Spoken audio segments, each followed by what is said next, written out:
નમસ્કાર મિત્રો, આજના વિડીયોની અંદર આપણે જોવાનું છે નમૂનાના પત્રો વિશે. એક તો નોટિસ આપેલી હશે, નોટિસના નમૂનાના પત્રો, અને બીજું હશે પરિપત્ર. કઈ રીતના લખવામાં આવે છે તેના વિશે. ફોર્મેટ તો આપણું એનું જ રહેશે. કયું?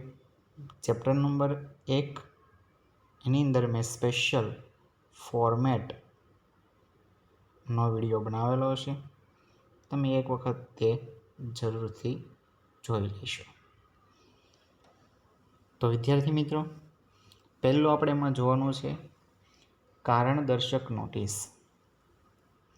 સેયાન કેમિકલ્સ લિમિટેડ કંપનીમાં કામ કરતા હર્ષિલ પટેલ તેમના અધિકારીની રજા લીધા વિના સતત 3 દિવસ ગેરહાજર રહ્યા હતા.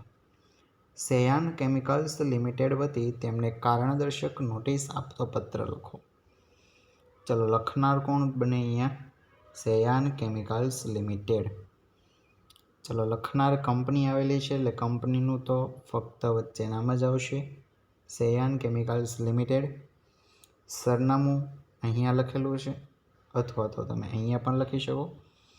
જીઆઈડીસી ફેઝ 2 દહેજ, તાલુકો વાગરા, જિલ્લો ભરૂચ 392110.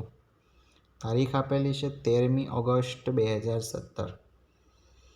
પત્રને આકર્ષક બનાવવા માટે ફોન નંબર અને ઈમેલ એડ્રેસ આપેલા છે. ચલો, કોને કારણદર્શક નોટિસ? હર્ષિલ પટેલને. તો અહીંયા આવશે શ્રી હર્ષિલ પટેલ, પેકિંગ વિભાગની અંદર છે, સેયાન કેમિકલ્સ લિમિટેડ, દહેજ, તાલુકો વાગરા, જિલ્લો ભરૂચ. એક લીટી છોડીને વિષય રજા લીધા વિના ગેરહાજર રહેવા અંગે ખુલાસો કરવા. એક લીટી છોડીને સંબોધન શ્રીમાન. ચલો, પત્રને આકર્ષક બનાવવા માટે ફકરાનો ઉપયોગ આપણે કરીએ છીએ. તો ફકરા આપણે જોઈએ શું કહેવા માંગે છે.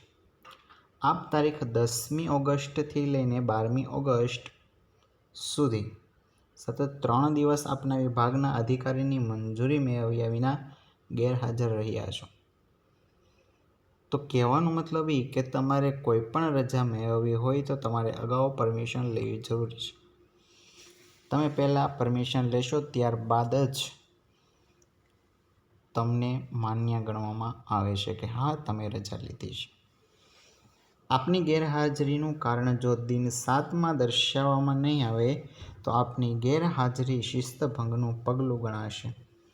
ચલો, કેટલા દિવસની અંદર જાણ કરવાનું કીધું? 7 દિવસની અંદર. અને મંજૂરી વિના ગેરહાજર રહેવા બદલ આપનો તે દિવસોનો પગાર કાપી લેવામાં આવશે, તેની નોંધ લેશો. ભવિષ્યમાં આ પ્રકારનું ગેરશિસ્તભર્યું વર્તન જો આપના દ્વારા કરવામાં આવશે તો તેને નોકરી ભંગ ગણવામાં આવશે અને આપે કાયમી કર્મચારીના લાભો ગુમાવવા પડશે.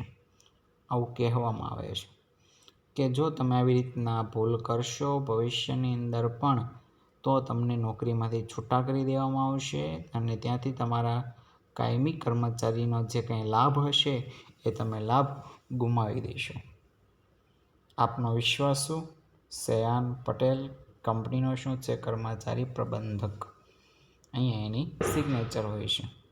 તો જો વિદ્યાર્થી મિત્રો, આપનો વિશ્વાસુ લખો છો, ત્યાં કંપનીએ પત્ર વ્યવહાર લખ્યો છે એટલા માટે અહીંયા સેયાન પટેલને એનો હોદ્દો દર્શાવેલો છે.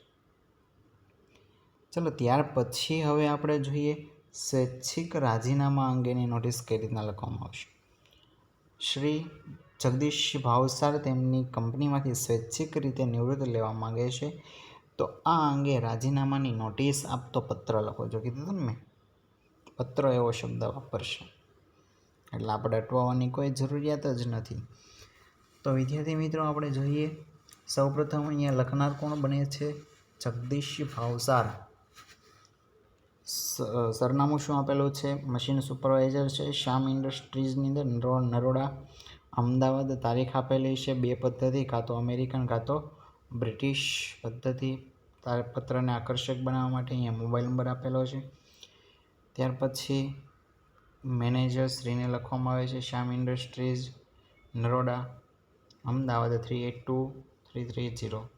એક લીટી છોડીને વિષય આપેલો છે સ્વૈચ્છિક નિવૃત્તિ અંગેની અરજી મંજૂર કરવા અંગે એક લીટી છોડીને સંબોધન સાહેબ શ્રી. ચલો કઈ રીતના અરજી આપણે કરી શકીએ છીએ તેના વિશે. હું છેલ્લા 10 વર્ષથી આપની કંપનીમાં મશીન સુપરવાઇઝર તરીકે ફરજ બજાવું છું. મારા કાર્યકાળના શરૂઆતના વર્ષો આપની કંપનીમાં સારી રીતે પસાર કર્યા તે બદલ મને ખૂબ જ સંતોષ છે. મારા કૌટુંબિક અને અંગત કારણસર હું સ્વૈચ્છિક રીતે નિવૃત્તિ લેવા માંગુ છું. ચલો જો અહીંયા કીધું શા માટે, તો કે કૌટુંબિક અને અંગત કારણસર, એટલા માટે હું સ્વૈચ્છિક રીતે નિવૃત્તિ લેવા માંગુ છું. નોકરીની શરત મુજબ સ્વૈચ્છિક નિવૃત્તિ લેવા માટે 3 મહિના અગાઉ જાણ કરવાની હોવાથી અરજીની તારીખથી 3 મહિના પછી મને ફરજમાંથી મુક્ત કરવા વિનંતી છે.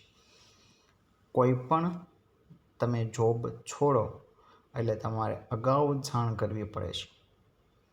દરેક કંપનીનો રૂલ્સ અલગ અલગ હોય છે, નિયમ અલગ અલગ હોય છે. અમુક કંપની અંદર 1 મહિના પહેલાં જાણ કરવી પડે, અમુક કંપની અંદર 2 મહિના પહેલાં. તો કીધું એ પ્રમાણે કે અહીંયા એવું કીધું છે કે મારે તમને 3 મહિના અગાઉ જાણ કરવાની હોવાથી મેં અરજીની તારીખ, હું તમને જે અરજી લખું છું તે તારીખથી 3 મહિના પછી મને ફરજમાંથી મુક્ત કરી દેવા માટે વિનંતી છે.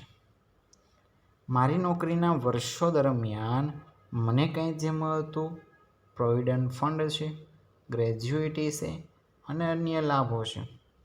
ગ્રેજ્યુઇટી એટલે આપણે જે કંઈ અન્ય લાભ મળે છે એના વિશેનું છે. તો મને એ પણ ચૂકવી આપવાનો ઓર્ડર કરવા વિનંતી છે. આભાર. આપનો વિશ્વાસુ જગદીશ ભાવસારાની સિગ્નેચર. ત્યાર પછી હવે આપણે જોઈએ પરિપત્ર વિશે. પરિપત્ર અહીંયા શેના વિશે આપેલો છે, તો કે રાષ્ટ્રીય તહેવારોની ઉજવણી અંગેનો પરિપત્ર. ચલો મેન આપેલી છે active cooperative bank limited, head office 201 થી 205 Ranjit chambers station road, Jamnagar, 5મી ઓગસ્ટ 2017. ફોન નંબર આપેલા છે. વિદ્યાર્થી મિત્રો, કીધું એ પ્રમાણે અહીંયા જૂથ કે સંબોધીને લખવામાં આવે છે. એટલે અહીંયા શું લખેલું છે, તો કે કયા વ્યક્તિને મોકલવાનું છે એ નથી લખેલું. સર્વે શાખાના કર્મચારીઓને જોગ એવું લખેલું છે. એટલે બધાને મોકલવાની છે. વિષય આપેલો છે રાષ્ટ્રીય તહેવારોની ઉજવણી અંગેનો પરિપત્ર અને સંબોધન શું કરેલું છે, મિત્રો.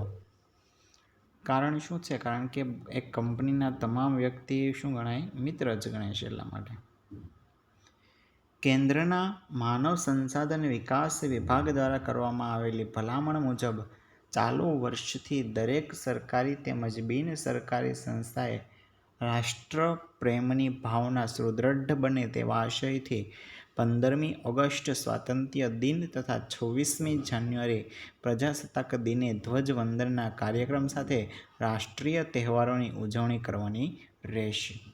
2 તારીખ આપી દીધી એટલે બીજી વખત મોકલવો નહીં ને, એટલા માટે કે 15મી ઓગસ્ટ સ્વાતંત્ર્ય દિન અને 26મી જાન્યુઆરી એ પ્રજાસત્તાક દિન ઉજવવામાં આવે છે. તો તે સમયગાળા દરમિયાન તમારે ધ્વજવંદનના કાર્યક્રમ સાથે એ તહેવાર ઉજવવો પડશે. આપણી સંસ્થા દ્વારા ઉજવવામાં આવનારા ઉપરોક્ત રાષ્ટ્રીય તહેવારોમાં ફરજના ભાગરૂપે હાજર રહેવા સર્વે કર્મચારીઓને જણાવવામાં આવે છે. ચલો બધા જ કર્મચારીઓને જણાવવામાં આવે છે. ઉપર કોણે લખેલો હતો, બેંક એટલે કે કંપનીએ લખેલો હતો. એટલે અહીંયા જે વ્યક્તિએ લખેલો છે એનો હોદ્દો, ધવન શાહ, સિગ્નેચર, અને ત્યાર પછી નકલ રવાના કરેલી છે કોને કોને, બેંકની સર્વે શાખાઓની. ત્યાર પછી હવે બીજો પરિપત્ર જોઈએ. શું કહે છે કે રાષ્ટ્રીય સંપત્તિ બચાવ ઝુંબેશ એટલે કે જળ વિદ્યુત શક્તિના બચાવની ભલામણનો પરિપત્ર. ચાલો, ગુજરાત રાજ્ય ઉચ્ચતર માધ્યમિક શિક્ષણ બોર્ડ, સેક્ટર 12, ગાંધીનગર. તારીખ આપેલી છે 15મી સપ્ટેમ્બર 2017. હવે જો કોને મોકલે છે, બધાને મોકલે છે.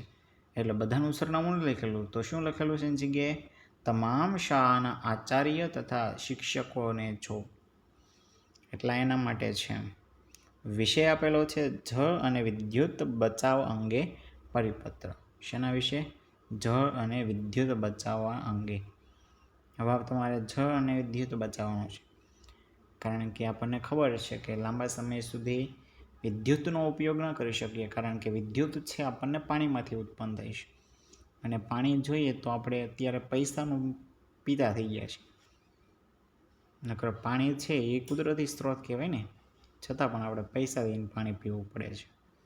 આવી પોઝિશન આવી ગઈ છે. તો વિદ્યાર્થી મિત્રો વિચારો, તમે બચાવ કરો, ફાયદો રહેશે. ચલો જોઈએ. ગુજરાતમાં સંભવિત જળ અને વિદ્યુત કટોકટીનો સામનો કરવા ગુજરાત સરકાર દ્વારા સરકારી, અર્ધ સરકારી તથા બિન સરકારી સંસ્થાઓને પાઠવવામાં આવેલ પરિપત્ર નંબર 4567/16 મુજબ દરેક સંસ્થાએ જળ અને વિદ્યુત શક્તિના બચાવ માટે નીચેના પગલાં ધ્યાનમાં લેવા પડશે. કયા કયા પગલાં આપેલા છે? પહેલું, અત્યંત જરૂરી હોય તેવા વિભાગ સિવાય એર કન્ડિશન મશીનનો ઉપયોગ ટાળવો. એર કન્ડિશન એટલે એસી. એસીનો ઉપયોગ જ્યાં જરૂર હોય ત્યાં જ તમારે કરવાનો, અધરવાઇઝ બીજી જગ્યાએ કરવાનો છે નહીં. રાત્રે 8થી લઈને સવારના 6 વાગ્યા સુધી વિદ્યુત પ્રવાહ બંધ રાખવાની સૂચના આપવી, કારણ કે રાતના 8 વાગ્યાથી સવારના 6 વાગ્યા સુધી શાળા શરૂ હોય નહીં. વર્ગો પૂરા થાય એટલે તુરંત જ વર્ગમાં લાઇટ, પંખા બંધ કરવાની તકેદારી રાખવી. ચોથો પોઈન્ટ આપેલો છે, સંસ્થાઓમાં પાણીનો બગાડ થતો અટકાવવા નળની સંપૂર્ણ ચકાસણી અને જરૂર જણાય તો મરમ્મત કરવી પડશે. મરમ્મત એટલે કે રિપેર કામ. પાંચમો પોઈન્ટ, રાષ્ટ્રીય સંપત્તિનો બગાડ અટકાવવાની આ ઝુંબેશમાં વિદ્યાર્થીઓ પણ સહકાર આપે તેવા પ્રયત્નો કરવા. તો આ રીતના જાણ કરવામાં આવે છે. તો તમામ રીતના માહિતી આપણે વિદ્યાર્થીઓ સુધી પણ પહોંચાડવી પડે છે. સંસ્થાના કર્મચારીગણને આ કાર્યમાં સાથ આપવાની ભલામણ કરવામાં આવે છે. આ પરિપત્રનો અમલમાં તે દિવસથી જ કરવાનો રહેશે. આપનો વિશ્વાસુ A.J. પટેલ. એની સિગ્નેચર હતી સચિવ શ્રી છે. ક્યાંનો? ગુજરાત રાજ્ય ઉચ્ચતર માધ્યમિક શિક્ષણ બોર્ડ, ગાંધીનગર. નકલ રવાના કોને કરેલી છે? તો કે ગુજરાત રાજ્યની તમામ જે શાળાઓ છે ને નકલ રવાના કરી દેવામાં આવેલી છે. તો વિદ્યાર્થી મિત્રો, આજના વિડીયોની અંદર આપણે જોયું નોટિસના નમૂનાના પત્રો અને પરિપત્રના નમૂનાના પત્રો વિશે.